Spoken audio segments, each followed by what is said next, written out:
Daylight saving times is not a good thing. Oh, I forgot about that. Go ahead, man. John, how did you, after watching the tape, how did you think that more simplified approach in the second half worked Saturday?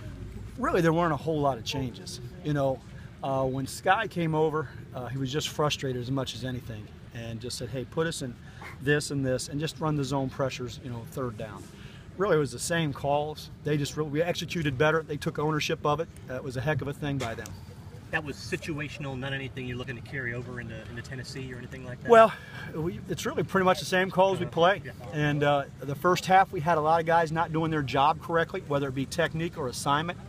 And then after that first drive, in the beginning of the third quarter, they settled down. We settled down a little bit and just said, "Hey, this is what it is." And they played better. They played more. They did their job better, more gap control sound, better with their coverage assignments, better with their blitz pickups. John, you look at Joshua Dobbs. Is he pretty similar to Kyler Murray in the way that he can run the ball? He can run the ball. Different style of runner. Now, Murray is really quick, not as big. This guy is a big man, very powerful runner. He's something else. He's quite a guy to watch, that's for sure. How different is the way that they run him as compared to the way an A&M might? It's a little bit different. You know, you'll get a little bit more zone read concept possibly with A&M. They'll run the power game, the power read with this guy. I mean, and the counter with him, and just carry the ball almost like a running back would. Do you give your guys license to come to you with suggestions if they see something? How rare or uncommon is that? I think it's pretty common. Okay. I always think players, they're on the field playing, you know, and you listen.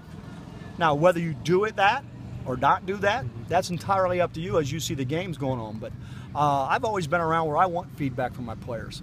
I can remember when I was at Florida and I had, back in college, I always got feedback from Andre Davis, who was the Mike linebacker. He would always, "Hey, this is good. This is where we're at right now. This is how we're playing." I always wanted feedback. It was really, I think it's great.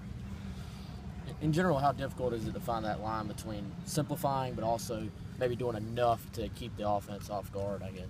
We have all that in our package, and like I said, we really didn't change much from what we called. We may have just made sure what we were doing on third down from a zone pressure standpoint.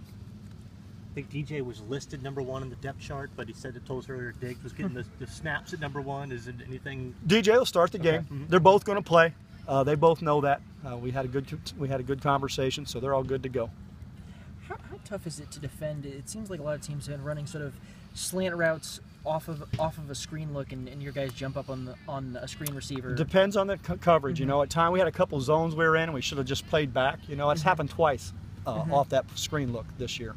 A couple times we made some good plays. In fact, the one we knocked down was a similar look, and T.J. Gurley made the play. So, have you seen many teams that have run that? I was watching some of their film, and they'll run these plays where both guards kick out in different directions. Have you seen much of that at all? 3, 4. What teams was it against? I think it was against Bama. And who else? I mostly watched Bama and a little Kentucky.